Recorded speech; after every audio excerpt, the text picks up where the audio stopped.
Sir, కష్టం, సుఖం, బాధ, సంతోషం, పని ఇవన్నీ పంచుకుంటేనే అది కుటుంబం రామ. కానీ నిన్ను టార్గెట్ చేసి నీ మీద కక్ష సాధిస్తున్నట్టుగా అమ్మ ప్రవర్తిస్తున్న తీరు చూస్తుంటే బాధేస్తుంది. పర్వాలేదు సార్, నేను సంతోషంగానే చేస్తున్నాను. ఇది నా పని అనుకునే చేస్తున్నాను సార్. మన ఇంట్లో మన పని మనం చేసుకోవడానికి కూడా బాధపడితే ఎలా సార్? అమ్మ అస్మిత ఖాళీగానే ఉంటున్నారు కదా. మా అత్త మా తోడికోడలే కదా, ఉండనివ్వండి. నీలో ఇంత పాజిటివిటీ ఉంది కాబట్టే ఆ దేవుడు నీకే ఇన్ని కష్టాలు ఇస్తున్నాడు. సీతమ్మ వారి కంటే ఎక్కువ కష్టాలు పడుతున్నానా సార్ నేను?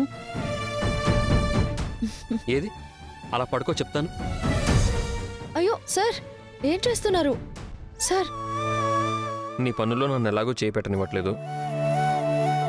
కనీసం ఇలాగైనా నీకు కూసంతో ఉపశమనం కలిగిస్తాను. నువ్వు బయటపడకపోయినా నీ కాళ్ళు ఎంతలా లాగేస్తున్నాయో నేను అర్థం చేసుకోగలను.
నిజానికి నేను చాలా రిలాక్స్డ్గా ఫీల్ అవుతున్నాను సార్.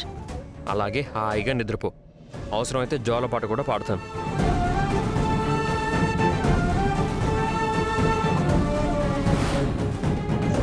అస్మిత, అస్మిత, లే.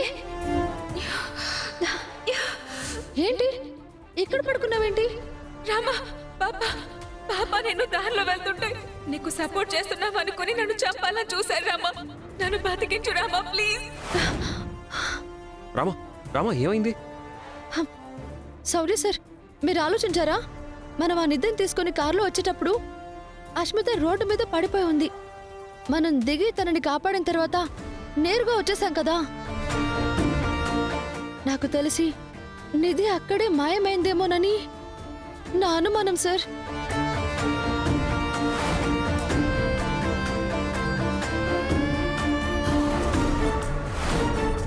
కరెక్టే రామా, నాకు అదే అనుమానం వచ్చింది. మనం అస్మిత కోసం వెళ్ళిన ఆ 2 నిమిషాల్లోనే ఎవరో నిధిని మార్చేసి అక్కడ రాళ్లు పెట్టారు. అంటే నిధి అక్కడి నుంచి మాయం అవ్వడానికి, అస్మిత అక్కడ పడిపోవడానికి ఏదైనా లింక్ ఉందా సార్? అయితే తను కట్టుకున్న కట్లు కూడా నిజం కాదన్నమాట. తనకైన గాయాలే నిజం అయితే తను పడే బాధ కూడా వేరేలా ఉంటుంది. కానీ మన ముందు నటిస్తూ మనం లేనప్పుడు రిలాక్స్ అవుతుందేమోనని నా అనుమానం సార్. అయితే ఒకసారి తనని కలిసి ఓ చిన్నపాటి ఇన్వెస్టిగేషన్ చేద్దామా? పద.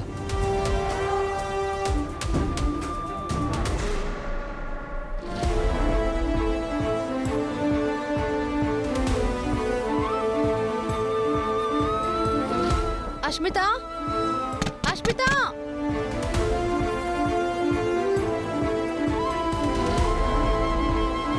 అస్మిత,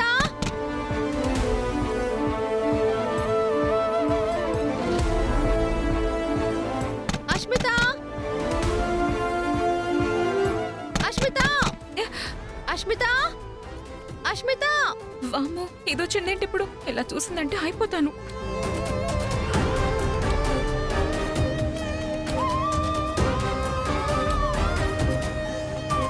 అస్మిత, ఆగవే బాబు. అస్మిత,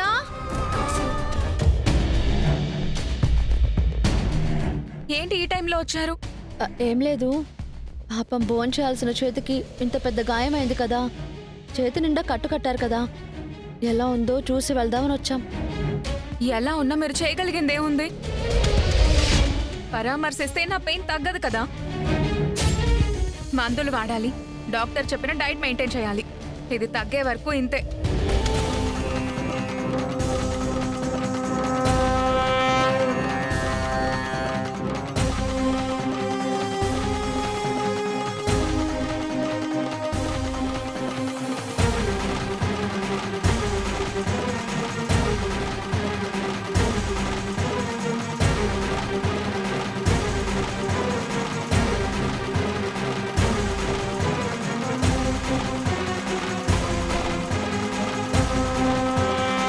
అవునా స్మిత, ఇందాక కరెంటు పోయినప్పుడు నీ చెయ్యేదో మెరిసినట్టు అనిపించింది, ఏంటది? ఏమైంది? ఏం లేదు. ఏముంది? ఇదిగో కట్టు.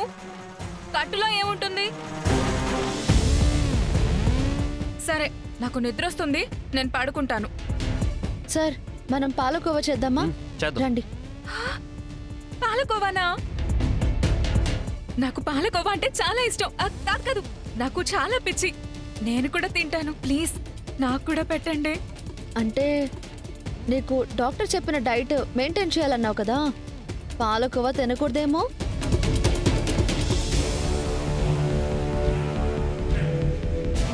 చూసావా, ఇప్పుడు మనం వద్దన్నా తను ఖచ్చితంగా తినేలాగే ఉంది. కాబట్టి మనం పాలకోవా చేసి దాని స్మెల్ తన రూమ్లోకి వెళ్ళేలా చేసి, పాలకోవా దగ్గరికి పరిగెత్తుకుంటూ వచ్చేలా చేసి, చేతికున్న కట్లు విప్పేసి ఈ లోకాన్ని మర్చిపోయి పాలకోవా తినేలా చెయ్యాలి. అప్పుడు నిజంగానే తనకి చేతికి గాయం ఉంటే ఆ రోజు ఆ దొంగతనానికి దీనికి సంబంధం లేనట్టు. గాయం లేకపోతే మాత్రం ఖచ్చితంగా ఆ దొంగల మూటాలో ఇది కూడా ఒకటై ఉంటుంది. పదరామా.